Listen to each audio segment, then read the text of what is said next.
पाकिस्तान के मरूफ crime show anchor Iqrarul Hasan को चंद दिन कबल एक स्टिंग ऑपरेशन में सरकारी अफसरान की जानब से बेईमाना तशद्दुद का निशाना बनाया गया। ये वाकया कैसे पेश आया? दरवाजे चारों तरफ से बंद कर दिए गए। किसने मुक्का मारा, किसने लात मारी, किसने घूंसा मारा। पिस्टल मुझे निकालते हुए याद है। जिस बदबख्त ने वो रिश्वत ली थी, जिसको पकड़वाने के लिए हम गए थे, वो लीड कर रहा था, इसको मारो। इसने मेरी वीडियो बनाई थी, कैमरा मैन ने वो उनको उनके नाजुक आज़ाब पे उन्होंने वो करंट लगाया।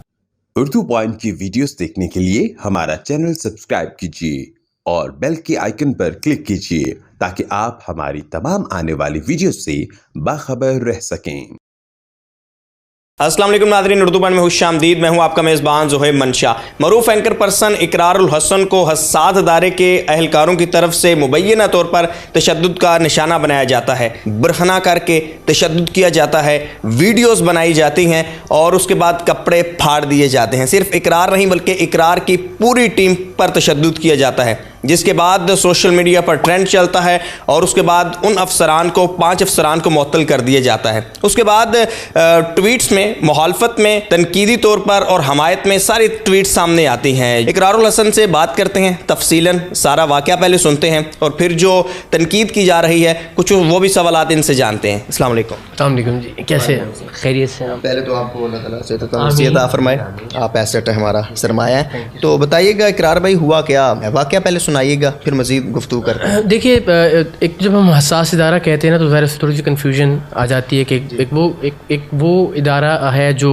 या वो इदारे हैं जो पाकिस्तान से बाहर या पाकिस्तान की सरहदी जो मामलात हैं उनकी हिफाजत उनकी ज़िम्मेदारी है, अस्करी इदारे कह लीजिए। और एक वो इदारा है जो कि सिविलियन इंटेलिजेंस का इदारा है, जिसका काम है कि मुल्क के अंदर के जो मामलात हैं इंटेलिजेंस के, उनको हैंडल करना, that is intelligence bureau, IB।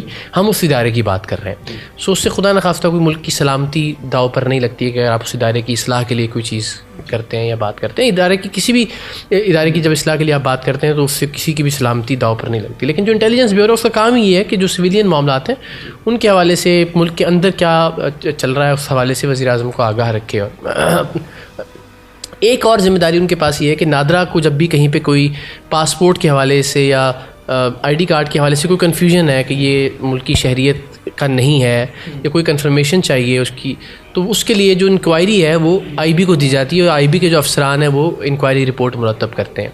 तो IB के एक अफसर, जो इंस्पेक्टर जो थे, काशिफ उनका नाम था, उनको ऐसी एक इंक्वायरी अलॉट हुई नादरा की तरफ से और उन्होंने उस फैमिली को जाके कहा कि जनाब मैं ये इंक्वायरी आपके हक़ में तब लिखूँगा जब आप मुझे 60,000 रुपये रिश्वत देंगे।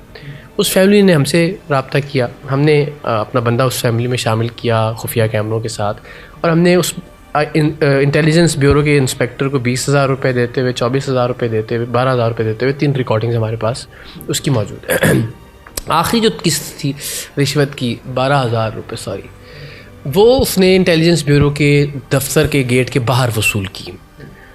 वो उसने बुलाया था हमारे बंदे को वहाँ, तो हमने उससे कहा कि जैसे वो पैसे ले आप हमें ओके का मैसेज करेंगे। जैसे उसने पैसे लिए, उसने ओके का मैसेज किया, हम गाड़ी लेके वहाँ पहुँचे, कैमरों के साथ उतरे, उसको पकड़ा, उसको पूछा पहले कि आप वाकई IB के हैं भी हैं या सिर्फ IB का नाम यूज़ कर रहे थे। उसने कहा नहीं जी मैं IB का हूँ। उसने अपना कार्ड भी निकाल के दिखा। दफ्तर का दरवाज़ा सामने था। हमने कहा आएँ अपने अफसरान के पास ताकि उनको बताएं कि आप क्या हरकतें कर रहे हैं। किसी ने हमें कोई रोका टोका नहीं है। इट्स सेल्फ एक सिक्योरिटी लैब्स है कि आप इंटेलिजेंस ब्यूरो के दफ्तर में बगैर कोई पूछने वाले ही नहीं आपसे। हम अंदर चले गए। अंदर जाके जो बिल्डिंग का अहाता जहाँ पर है, लोकेटेड कहाँ पर है? ये जी सदर का जो पासपोर्ट ऑफिस है उसके अक़ब में। अच्छा, हम वहाँ से बिल्डिंग में जब दाखिल हुए तो एक साहब जो बावर्दी थे, सिंध पुलिस के एहलकार थे, उन्होंने कहा कि सर देखें आप यहीं रुक जाएं। मैंने कहा फिर आप एक काम कीजिए, अफसरान को बताएं कि जी वो एक बंदा पकड़ा है मीडिया टीम ने, उसके खिलाफ सबूत हैं, वो सबूत देख लें और जो फैसला वो करें। उनका जी मैं कैमरे लेके आगे नहीं आऊँगा, ये मैं आपको शो कर। उतनी देर में एक डायरेक्टर हैं उसके IB के जॉइंट इन्वेस्टिगेशन के, JITs के, रिजवान शाह, वो आए कि क्या हो गया जब तुम तराक के साथ पीछे 3-4 एहलकार उनके। मैंने उनसे कहा सर कि ये मामला है। उन्होंने कहा जी आप बाहर चलें। मैंने कहा सर वो आपको वीडियो दिखानी है तो बाहर वो मुमकिन नहीं हो सकेगा खड़े होकर कि आपको हम वो वीडियो दिखा सकें, तो आप अंदर कहीं भी तशरीफ़ ले चलें, आप वीडियो देखें। फिर उन्होंने कहा नहीं कैमरे बंद करें आप। मैंने कहा सर बात ये कि मेरा कोई ज़ाती तो आपसे कोई ताल्लुक़ है नहीं और ना ही मैं कोई ज़ाती मुलाकात या काम के सिलसिले में हाज़िर हुआ हूँ। इस सिलसिले में हाज़िर हुआ, अगर आप वो वीडियो देखें, देखना पसंद फरमाएँ तो अंदर चल के देखिए, देख के अगर आप उस पर कोई कॉमेंट फरमा दें कि जी हम इसके खिलाफ़ कार्रवाई करते हैं या नहीं करते हैं, व्हाट्सएवर, वो आपकी सवाब दीद है। कैमरे लेकिन आप, उन्होंने कहा इनको निकालो बाहर।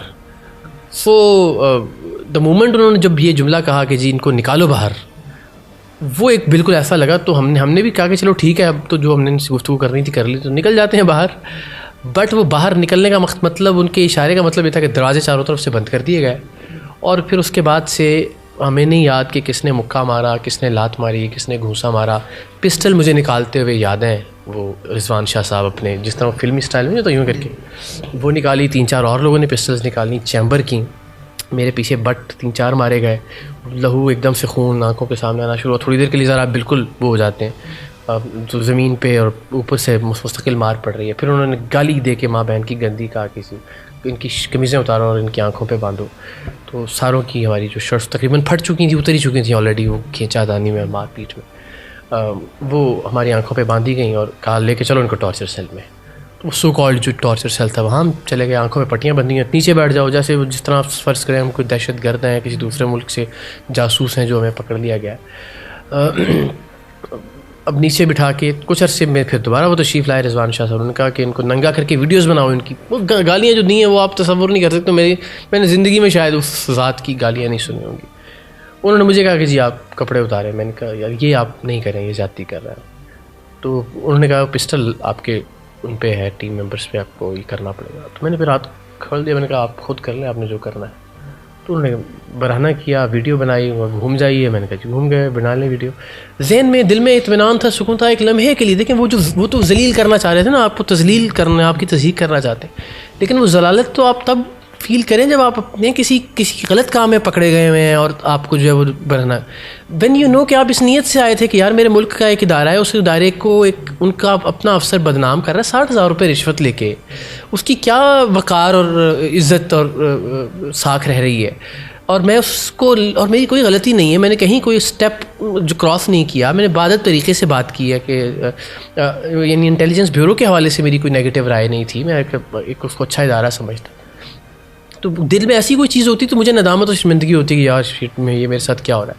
सो I was like very comfortable. मुझे उस लम्हे में एक अजीब सा इत्मीनान और सुकून सा था कि मैंने कोई गलत नहीं किया, और अगर मेरे साथ ये गलत हो रहा है और एक कॉज के लिए, एक मकसद के लिए हो रहा है और पाकिस्तान की खिदमत के सिले के तौर पे हो रहा है, तो लाख बिस्मिल्लाह कबूल है सौबा। सब बरहना थे, आंखों पे पट्टियाँ बंधी हुई थी। उन्होंने वो इलेक्ट्रिक वो होता है जो शॉट लगाने के लिए, तो सब के मुझे भी 2-4 जगह जिस्म पे लगाए, लेकिन 2 जो हमारे मेंबर बेचारे कैमरा मैन एक वो, उनको उनके नाजुक आज़ा पे उन्होंने वो करंट लगाया, जिससे वो स्वेलिंग भी और शदीद ब्लीडिंग और अभी तक भी तकलीफ़ में और अंडर ट्रीटमेंट है।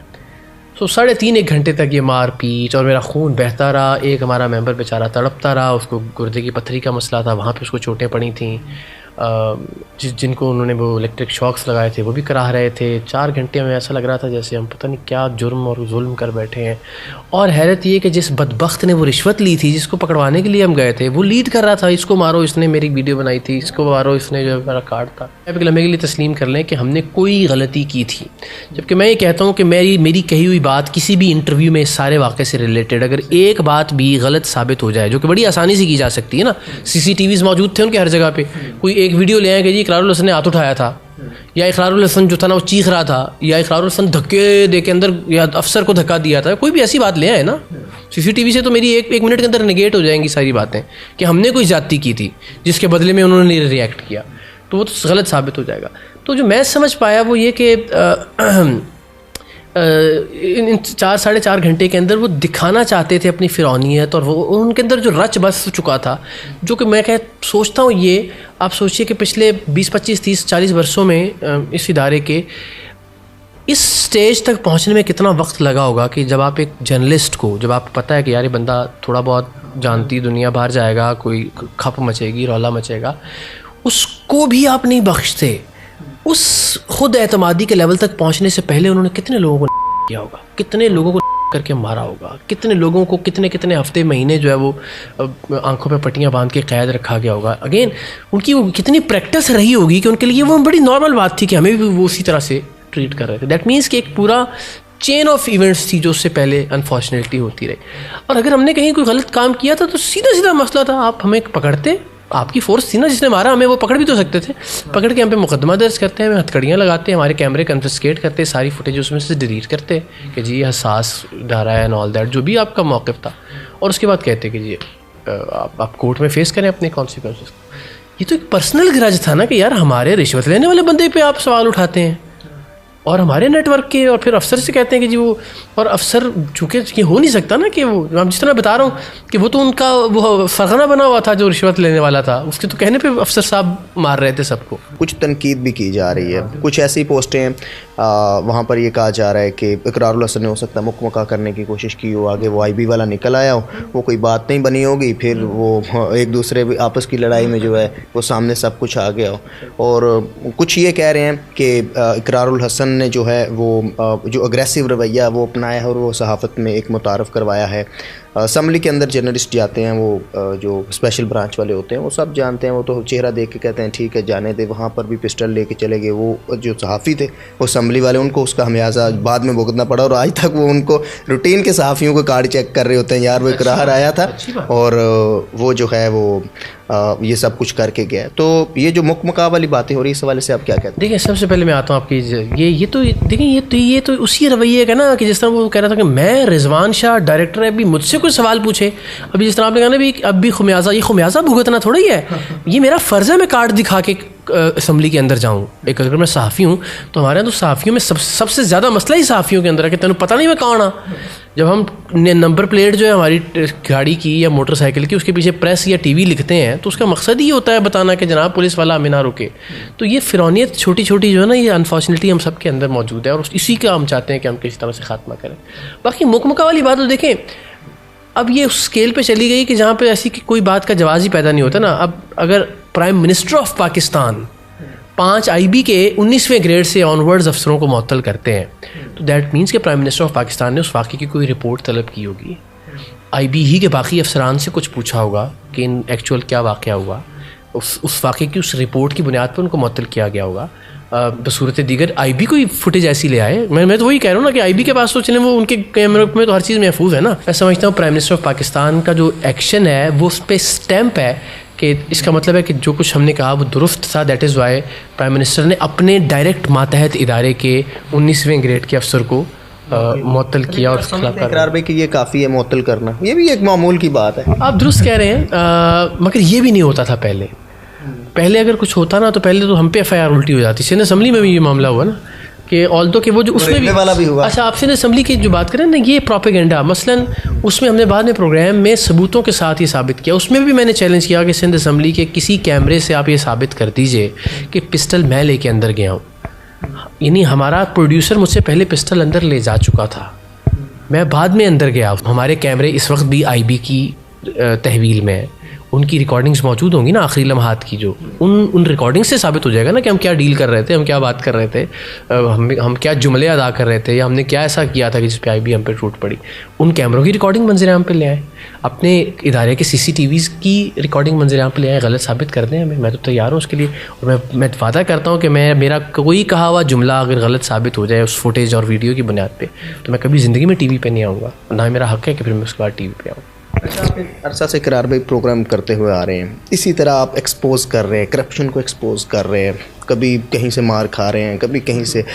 क्या समझते हैं कि आपके इन प्रोग्राम से कितना चेंज आया होगा, अदारों में कितनी करप्शन कम हुई होगी, क्या बेहतरी आई हुई होगी? कल के बाद तो थोड़ी सी मेरा ज़रा रेशियो थोड़ी कम हो गई, वरना मुझे था कि हल्की हल्की। देखें पहले हम 10 लोगों को रिश्वत की पेशकश करते थे ना अगर कहीं या कुछ, तो उसमें से सारे ही ले लेते थे। अब कोई 1-2 लोग कह देते हैं नहीं यार मीडिया बड़ा आजकल वो है तो मैं ज़रा एहतियात करो, तो कहीं ना कहीं फ़र्क पड़ना शुरू हुआ है। इकरारुल हसन हमारे साथ मौजूद थे, वेल नोन एंकर पर्सन। इनको पर तशद्दुद किया गया और उसकी जितनी भी मज़म्मत कीजिए कम है, लेकिन अहम बात यह है कि ये मुल्क पाकिस्तान के शहरियों के लिए है और according to constitution of Pakistan जो फंडामेंटल राइट्स हैं आर्टिकल 8 से लेकर 28 तक आप सारे पढ़िएगा। एक शहरी की हिफाजत करना और फ्रीडम ऑफ मूवमेंट, और आप किसी भी ऑफिस में जाकर राइट टू एक्सेस इंफॉर्मेशन ले सकते हैं पब्लिक ऑफिस में। इन केस अगर इकरार भाई गलत भी थे तो कोई कानून किसी तरह से भी इस बात की इजाज़त नहीं देता कि आप किसी पर तशद्दुद करें। थोड़ी देर के लिए सोचें, पाकिस्तान के अंदर पाकिस्तानी शहरी को किया जाता है, बुरखना किया जाता है और करंट लगाया जाता है। कितने अफसोस की बात है। अपने मेज़बान से मंशा को इजाज़त दीजिए। अल्लाह हाफिज़।